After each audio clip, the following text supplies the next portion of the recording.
Millones de hispanos de escasos recursos en Estados Unidos y América Latina donan el 10% de sus ingresos cada mes a iglesias evangélicas.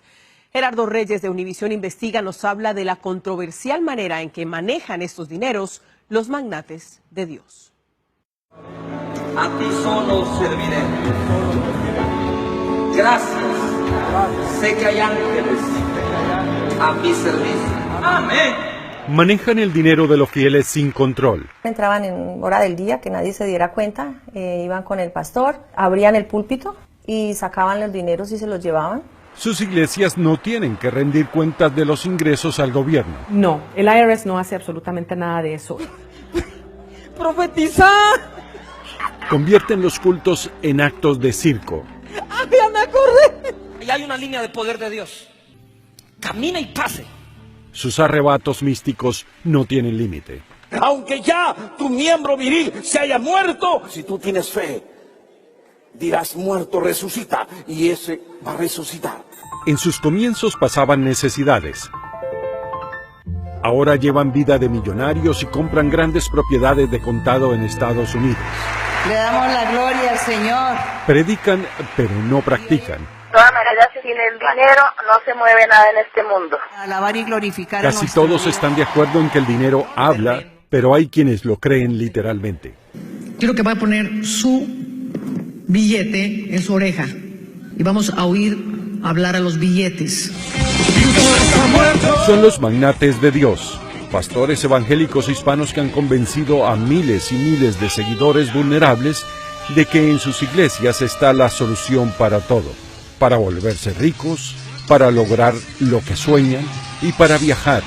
Todo esto siempre y cuando sean muy generosos y puntuales con sus aportes económicos a la iglesia. Es volver a las personas una marioneta de Dios. Pero los hilos de Dios, quienes los manejan, no es Dios, sino esos líderes espirituales. Jaime Fajardo ha sido profesor de religión y filosofía en Colombia durante 17 años. Esta doctrina la manipulan para que la gente se desprenda, para que la gente dé, para que la gente como que se ilusione con que van a recibir el doble, porque además la recompensa es el reino de los cielos.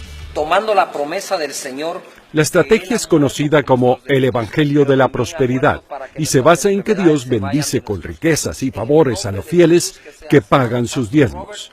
Muchos lo creen, como esta seguidora de una de las iglesias en Nueva Jersey. Ella nos dijo que gracias a su fe pudo viajar a Arabia Saudita. A mí me ha servido mucho, he cambiado espiritualmente, me ha dado muchas experiencias muy lindas. Pero hay otros que han sido testigos de que la gente se ve forzada a dar más de lo que gana. Conocí personas que pedían prestado para ir a llevar el diezmo. Es un negocio multimillonario porque el producto que te venden o el que te ofrecen es lo que tú necesitas. Mirna García es una experta en el tratamiento de personas afectadas por experiencias religiosas. Lo primero que identifican es la valía tuya y cuáles son tus necesidades psicológicas y materiales. No te preocupes, aquí tengo el milagro, el producto milagroso que te lo va a conseguir todo. Criticar no parece una opción, como le explica Doris Bohr, que es una contadora que trabajó en Nueva Jersey como coordinadora de una fundación de la Iglesia de Dios Ministerial de Jesucristo Internacional por 5 años. Entonces, cuando él fue a hacer uso de una motocicleta que tenía, se le incendió y se le quemó la cara a esa persona. Después sale esta señora con ese video donde dice que una persona falleció, que porque estaba hablando mal de ella, que otra persona ¿cómo se dice? La motocicleta se le explotó cuando él fue a prenderla. No basta oír de Jesús, dice el que oye. El popular pastor de Guatemala, Cash Luna, de la iglesia Casa de Dios, explica la doctrina de la prosperidad. A mí me enseñó un apóstol algo, me dijo. Cash, a la iglesia uno siempre lleva 2 cosas. Biblia y chequera. La Biblia para que aprendas lo que Dios te va a decir y chequera para que lo adores. Mi conocimiento tenía Según Borges, los fieles no pueden llevar sus dudas a la iglesia de cómo se manejan sus donaciones. La señora María Luisa en algunos estudios bíblicos enseña de que Dios se enoja cuando uno pregunta acerca de los dineros de la iglesia. Luna empezó siendo un chofer particular de la iglesia. Era complicado. Había que atravesarse toda la ciudad de ida y otra vez de venida. ¿Verdad? Nadie me acompañaba. Porque obviamente no tiene glamour, ¿no?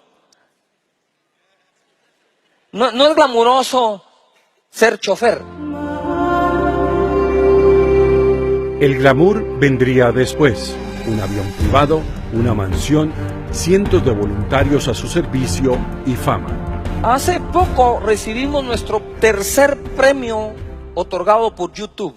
Nuestro programa de televisión es de los de mayores rating, sino el de mayor rating en toda Latinoamérica y en cuanto al habla hispana en el mundo. Y ha sido orgullo de algunos políticos. El pastor estuvo con nosotros recientemente en una reunión de gabinete. Son pocos los pastores latinoamericanos que se pueden dar el lujo de tener su propio avión. En un país que es el cuarto más pobre de la región, Luna se desplaza en este, cuyo costo de operación, según expertos, podría estar entre los $2,000 y $3,000 por hora. Es un lujo que muchos critican, como este ex seguidor de la iglesia que pidió no ser identificado por temor a represalias. La pregunta aquí es si realmente lo necesitan, porque para tener un avión tienen que tener un piloto, el avión tiene que tener un mantenimiento. O sea, son gastos muy altos. Luna le dijo a la cadena BBC que el avión es propiedad de la iglesia, pero no fue posible comprobarlo dado que está a nombre de un fideicomiso en el Bank of Utah que mantiene en secreto la identidad de los propietarios. Una fuente dijo a Univision que el avión fue comprado por $2 millones, más $250,000 en gastos para pintarlo y otros arreglos extras. En la turbina grabó una referencia bíblica.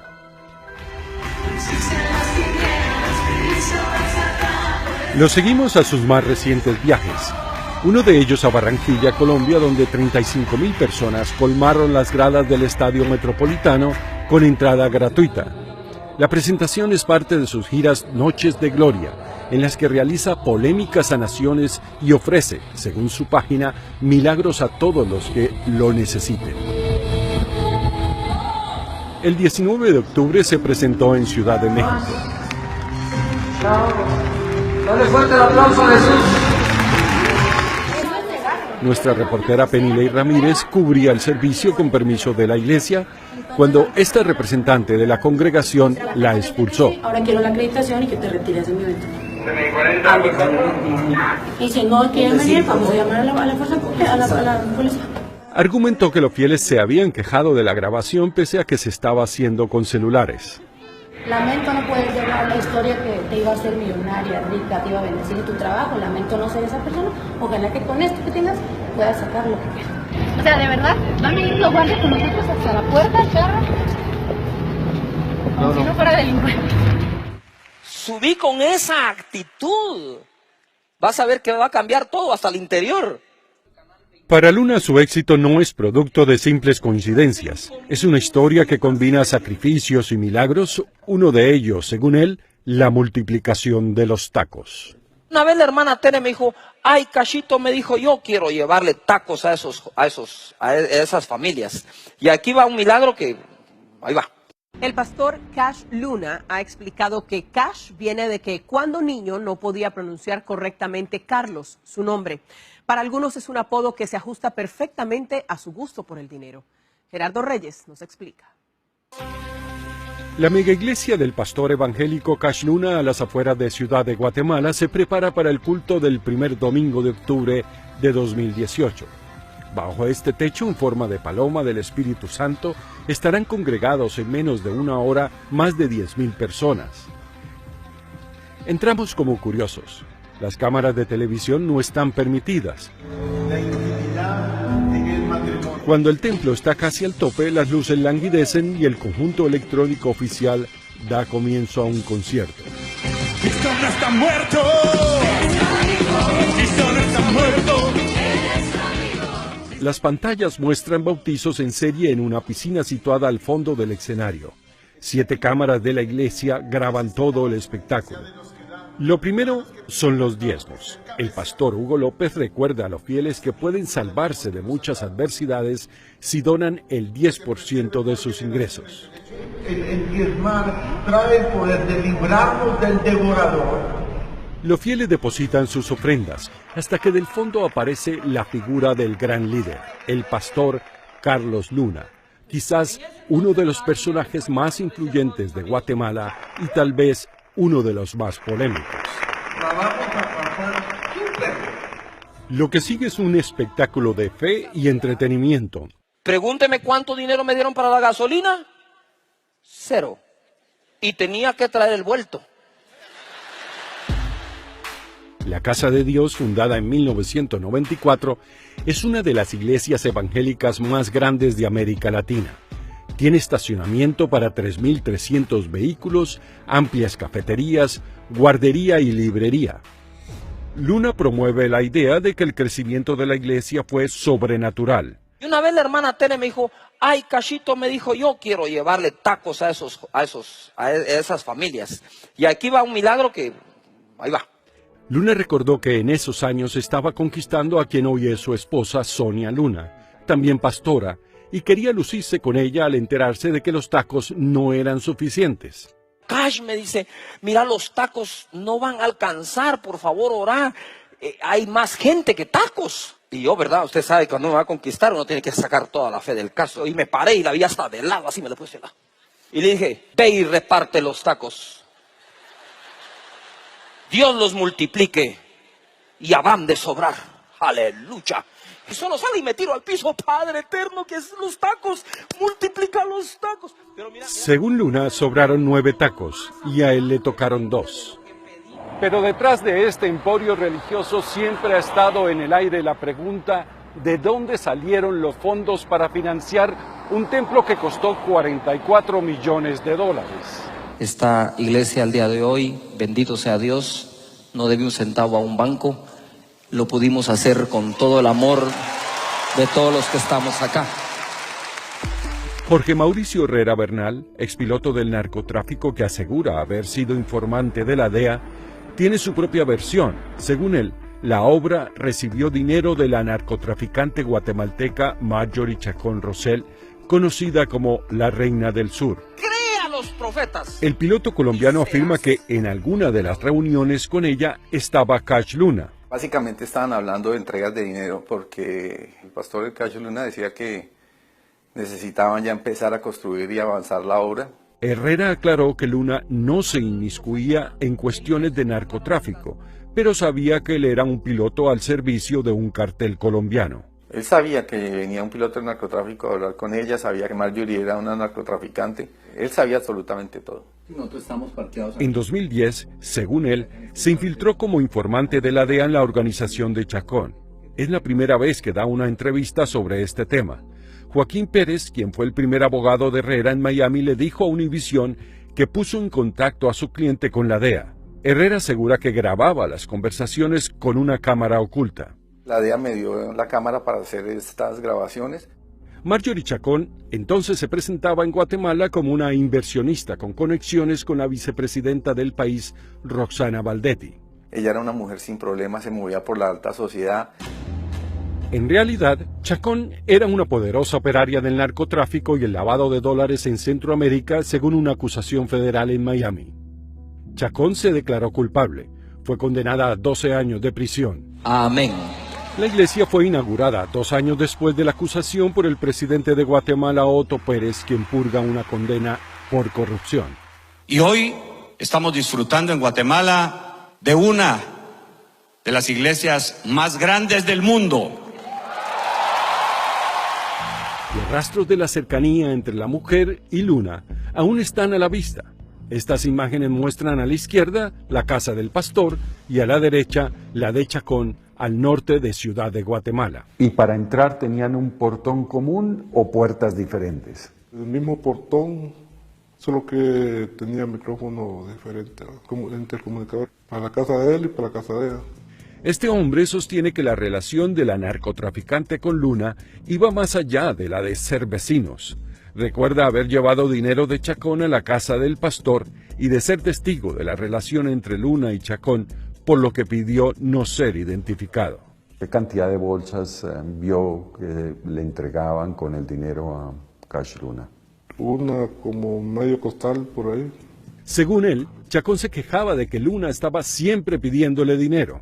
Que yo sepa, le pedía dinero para su iglesia. ¿Y ella cómo reaccionaba ante eso?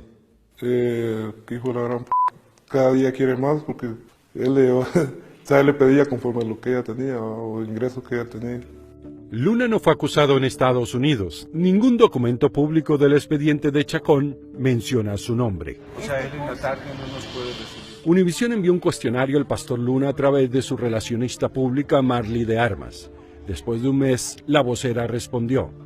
Respecto a sus preguntas, lamentamos que haya sido sorprendido en su buena fe por una fuente poco confiable, ya que la información que usted asegura haber recibido de dicha persona es falsa. Si él hace mal uso del diezmo, él dará cuentas de eso. Pero yo voy a la palabra que me transformó y que él me dio. No puedo poner yo mis ojos únicamente en la administración del dinero. Robin Martínez fue fotógrafo de la iglesia, ahora es reportero en bicicleta. Su opinión refleja la de muchos seguidores de la Casa de Dios. Para ellos es más importante el mensaje que reciben de Dios a través de Luna que su vida de lujos. El pastor Cash es un hombre muy usado por el Señor. No soy fanático, no soy espiritualista, pero yo particularmente digo lo que yo he visto, lo que yo he sentido. Me han dado mensajes de paz, me han reconfortado. Luna parece librarse de cualquier escrutinio. El mismo Herrera está inconforme con la manera como la DEA manejó la operación de su infiltración. Yo después de me di cuenta que me sacaron, le pregunté a mi abogado, me dijo, ¿qué está pasando? Y me dijo, no, la verdad, infiltraron a Marjorie, el mismo agente le cayó y Marjorie está trabajando con nosotros. Herrera se pregunta por qué Luna no fue interrogado por el agente Paul Cohen, su supervisor en la DEA. Yo estoy completamente convencido de que él tuvo que actuar. Yo he visto extraditar gente porque hizo una transferencia de $50,000. La DEA dijo a Univisión que no va a comentar sobre este caso. 2 semanas después de esta entrevista, agentes de ICE irrumpieron en el apartamento de Herrera en Miami y lo llevaron al centro de detención de Chrome para inmigrantes.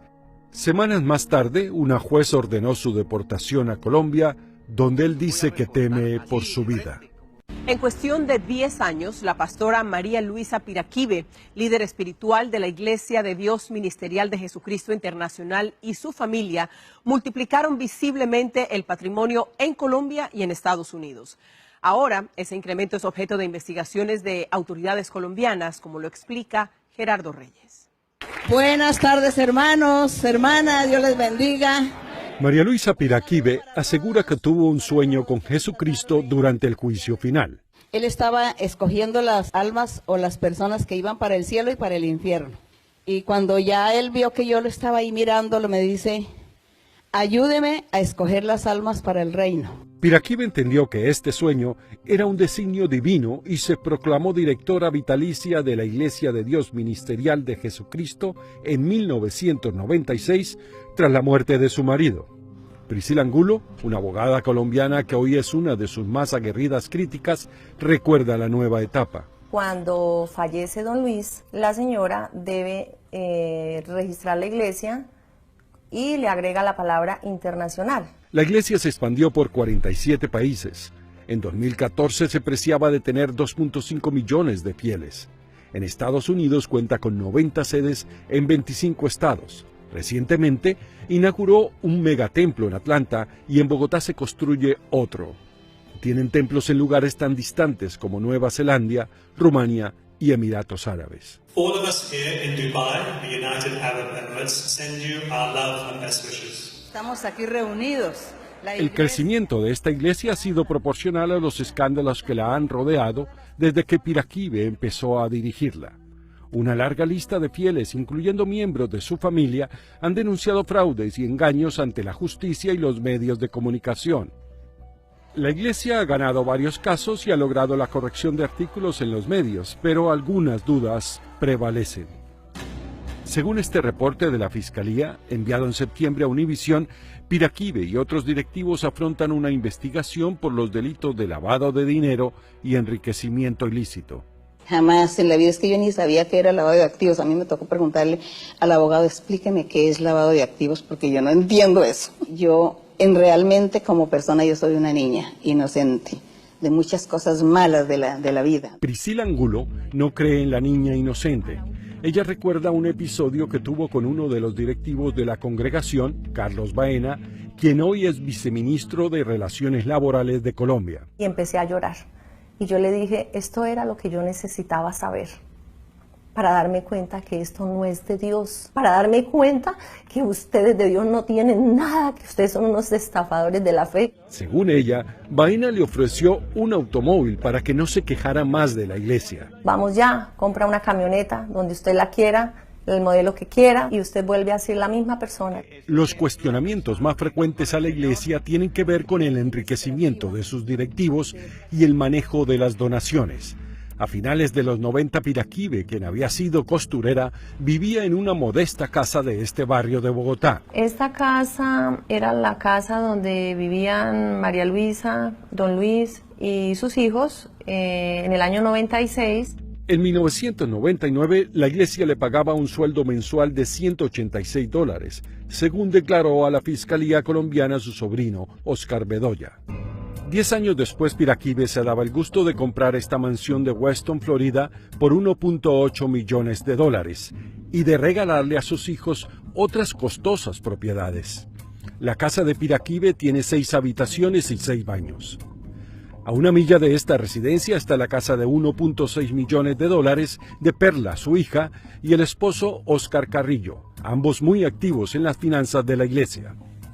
A pocos metros está la de su otra hija, Alessandra Moreno, ex senadora del partido político Mira, fundado por Piraquive en el 2000. La residencia tiene un valor de $1.3 millones.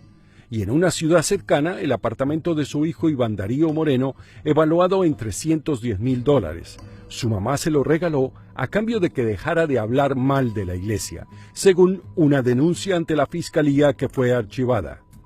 También le regaló esta casa en el condado de Broward, que Iván Darío vendió en octubre de 2018 por más de $1 millón. Conmigo han hecho muchas injusticias. Una de las cosas que yo soy gay y en la iglesia pues eso es una abominación, eso es un pecado. Con esas palabras, Moreno anunció en Colombia que su mamá lo había expulsado por ser gay. También cuestionó el manejo de los dineros. ¿Usted dice que ese dinero va a cuentas personales? No todo el dinero. Sí, mucho dinero se va a cuentas personales, claro que sí. El manejo del dinero de la iglesia en Bogotá por parte de Piraquive era muy informal, recuerda Angulo. Tenía un cuarto y en ese cuarto pues tenía dinero. El dinero lo tenía muy bien organizado, contado, así estilo banco. Por decir algo, fajos de 5 millones, fajos de 2 millones, fajos de 1 millón. Y me di cuenta pues que habían máquinas de contar dinero. Máquinas de las cuales sacaba su sueldo de pastor Oscar Bedoya, un sobrino de Piraquive que también se rebeló contra la iglesia. Los billetes que estaban muy viejos, las máquinas tiraban eso al piso. Entonces mi sueldo era los billetes viejos que caían en el piso. En Estados Unidos la situación no era muy diferente. Doris Borges, quien trabajó 5 años como coordinadora de la fundación de Piraquive, dice que llegó un momento en 2014 que dejó la iglesia en Nueva Jersey porque las cuentas de la fundación no le cuadraban. En la iglesia nadie sabe cuánto entra por el parqueadero, cuánto entra por esto, cuánto entra por lo otro, en qué se utiliza el dinero, absolutamente nada. Y uno no podía preguntar, porque si usted preguntaba tenía al diablo con usted.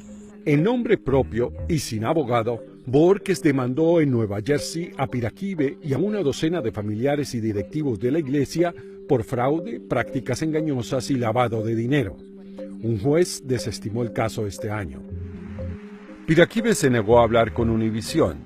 Su congregación envió una carta en la que dice que la iglesia ha cumplido con la ley nacional e internacional y que los testimonios citados no son nuevos ni corresponden a la realidad. Una casa mía que la estoy pagando. En una entrevista con Caracol Televisión de Colombia, Piraquive explicó el origen de su fortuna. Yo estoy trabajando con la iglesia 45 años. ¿No cree usted que yo en 45 años con mi salario y con todos los beneficios y las dádivas que me da la gente, los regalos y los obsequios que me da la gente, usted no cree que yo pueda tener una casa y también regalarle una casa a mis hijos? Algunas de las personas entrevistadas nos dijeron que no solamente han sido interrogadas por funcionarios de Colombia, sino que han estado en contacto con autoridades de Estados Unidos interesadas en conocer las actividades de la iglesia. Jeffrey del Romero, exseguidor de la iglesia en Nueva Jersey, relató que después de la expulsión, Moreno lo buscó en Nueva York. Me pidieron el favor de que lo llevara a una oficina federal de investigaciones en Newark. Lo que él dijo era que había denunciado todas las actividades ilícitas de la mamá y de la iglesia. No fue posible conocer el desenlace de esa denuncia. 8 años después, Moreno se retractó en Colombia acusando a un primo de haberlo inducido a denunciar. La iglesia sostiene que ninguno de sus directivos ha sido contactado por funcionarios de Estados Unidos. Justamente en Estados Unidos, Bohórquez dice que no se va a rendir pese a haber perdido una batalla legal. Esta gente ha abusado de la fe de los creyentes, abusaron de uno poder creer en Dios para beneficio personal de ellos. Prosperidad, grandeza, mi Señor.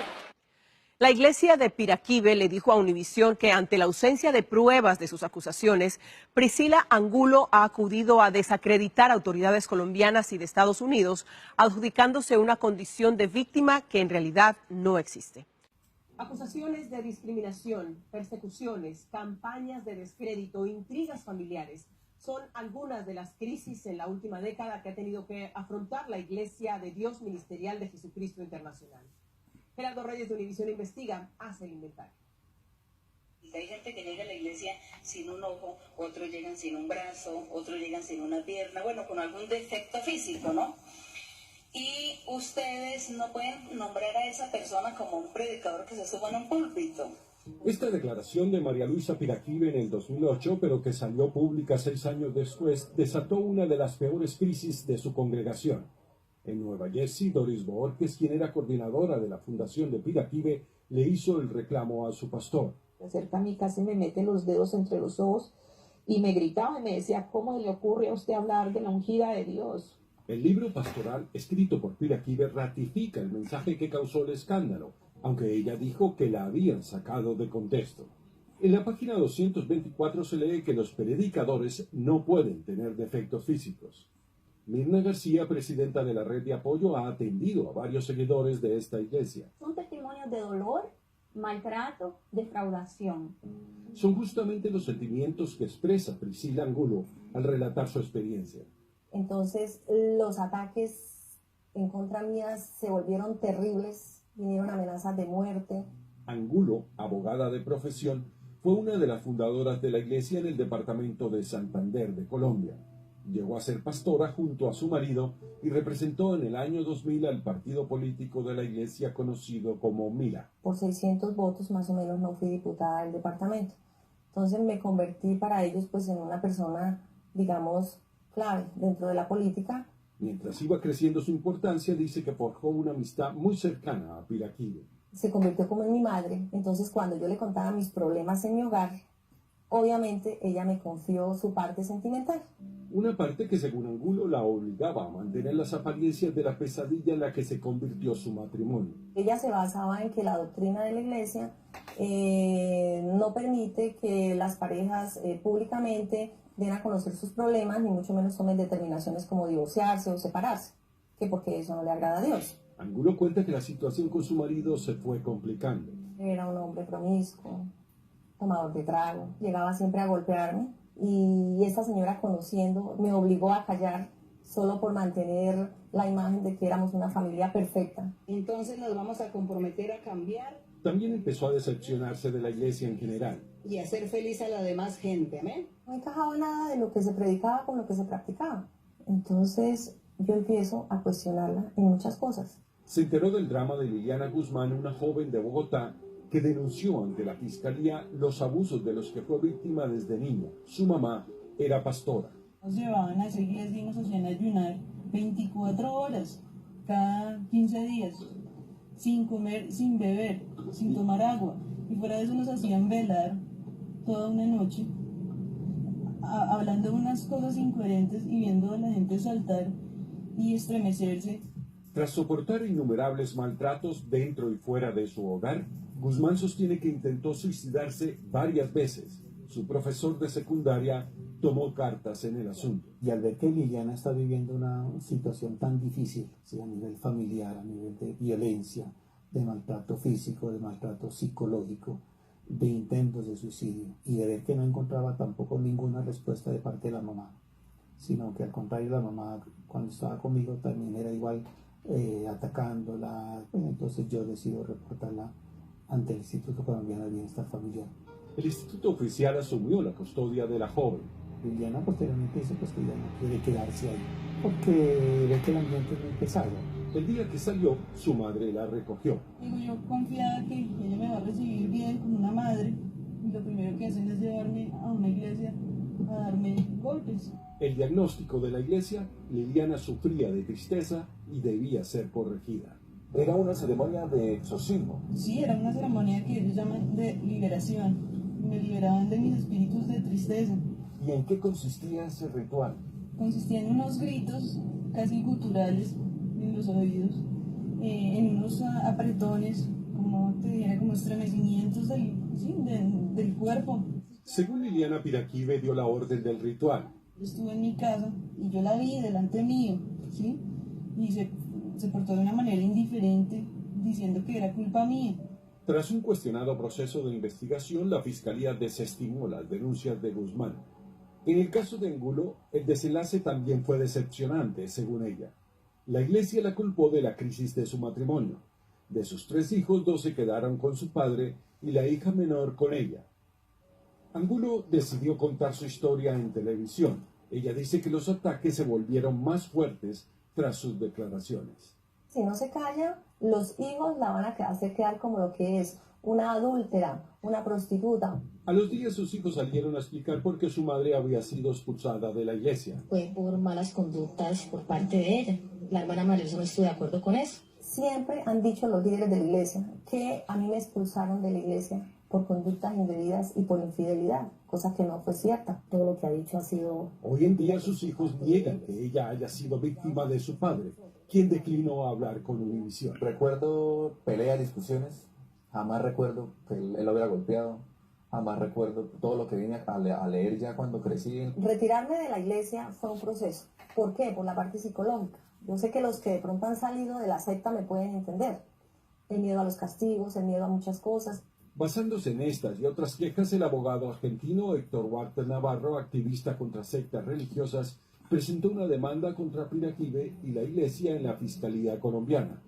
Pero durante la investigación, Angulo descubrió que Moisés Cabrejo, el investigador del caso, era un activo miembro de la iglesia. Renuncia a la investigación. Le dije, porque no puede usted mostrarse de una manera tan parcializada defendiendo a la señora María Luisa. La Fiscalía confirmó a Univisión que Cabrejo fue separado de la investigación. El caso fue archivado. Univisión estableció que la decisión se tomó desechando 5 testimonios que tomó el investigador cuestionado. Entre ellos, el de quien más ha incomodado a la iglesia, Priscila Angulo. ¿Cómo opera una iglesia evangélica familiar? La reportera de Univisión Investiga, Perilei Ramírez, nos habla de una congregación en California, de la manera en que logran que los fieles les donen y también sus conflictos internos. Ante la intensa competencia, las iglesias evangélicas tienden a especializarse en un ritual que marque la diferencia con las demás. La de María Luisa Piraquive ofrece las profecías personales. Habrá mucha gente que se va libertando de brujerías. La de Cash Luna, las sanaciones.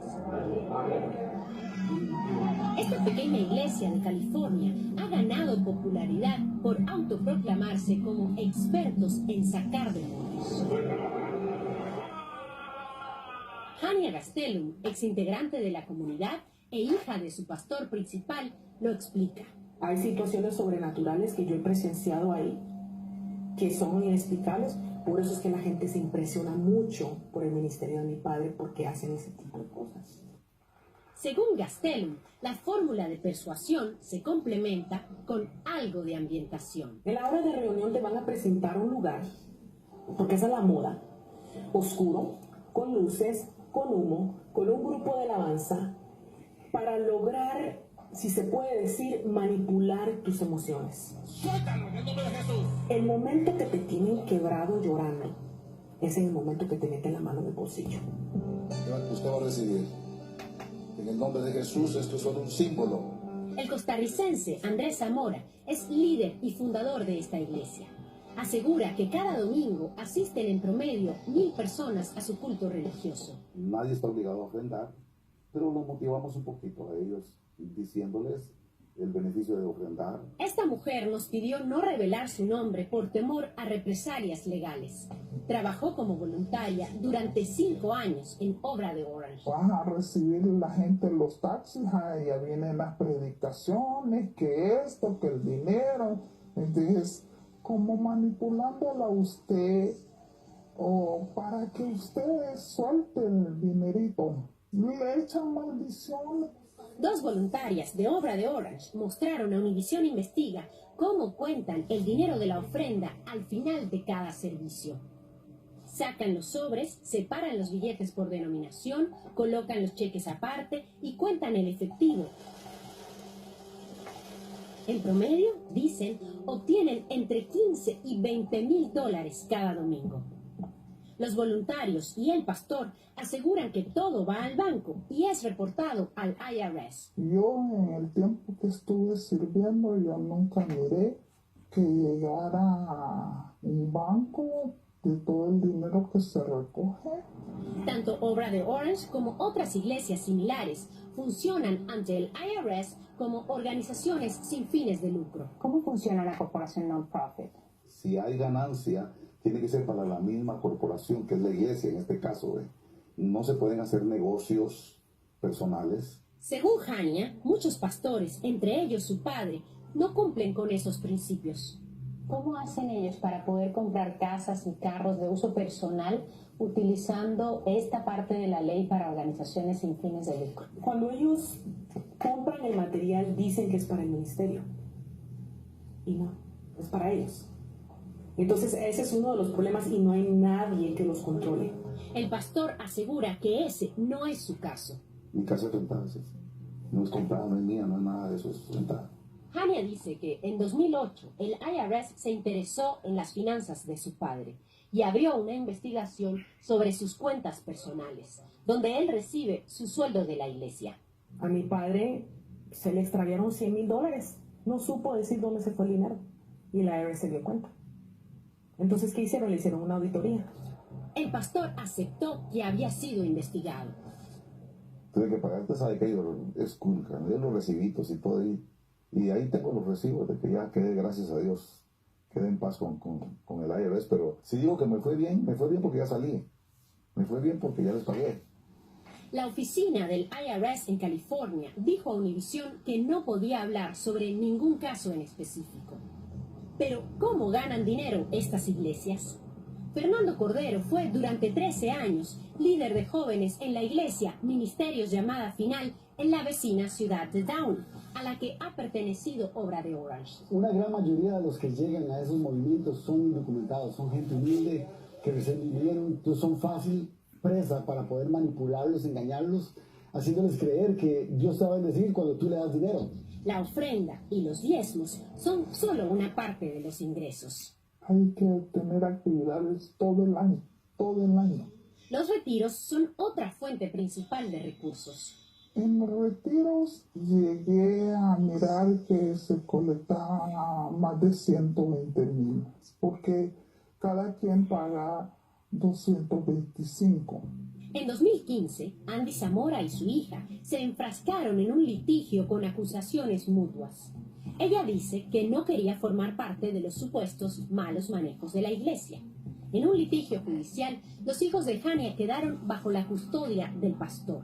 Yo firmé el papel pensando que era para cambiarlos del distrito de Anaheim al distrito de Irvine. Y para autorizar a mi mamá que le pusiera vacunas si le faltaba para que entraran a la escuela. Me engañaron, increíblemente. Está mintiendo. La primera firma la dio en el mes de abril. La segunda firma la dio en octubre. ¿Es tan tonta para haber cometido el mismo error 2 veces? ¿Por qué cree usted que ha sucedido todo esto? Porque pienso que es una persona muy amargada que se enojó. ¿Qué ha sido para ti vivir 3 años sin ver a tus hijos? Los amo, los extraño todos los días. No sé cómo estoy viva. Zamora asegura que el conflicto disminuyó su número de fieles. Insiste en que siempre ha manejado los fondos de la iglesia de manera legal. Los primeros 5 años de la iglesia independiente fueron muy difíciles, fue de pobreza, fue de escasez. Si uno ama el dinero y le está yendo así por un montón de años, uno dice, esto no es negocio, y se va. ¿A qué se refería con que la iglesia fuera negocio? Porque la gente que tenemos el dinero lo mira como un negocio. ¿En algún momento usted ha lucrado con la iglesia, con la fe de los fieles que asisten a su iglesia? ¿Lucrar en qué sentido? ¿De ganar mi salario? ¿De eso se refieren? Porque yo gano un salario, como cualquier persona. La Biblia dice que el obrero es digno de su salario. Muchos de los fieles evangélicos hispanos abandonaron la Iglesia Católica en rechazo a los escándalos de abusos sexuales y han acudido a nuevos refugios espirituales que para algunos también resultaron decepcionantes. Para más información, vea el especial digital sobre los magnates de Dios en univisionnoticias.com.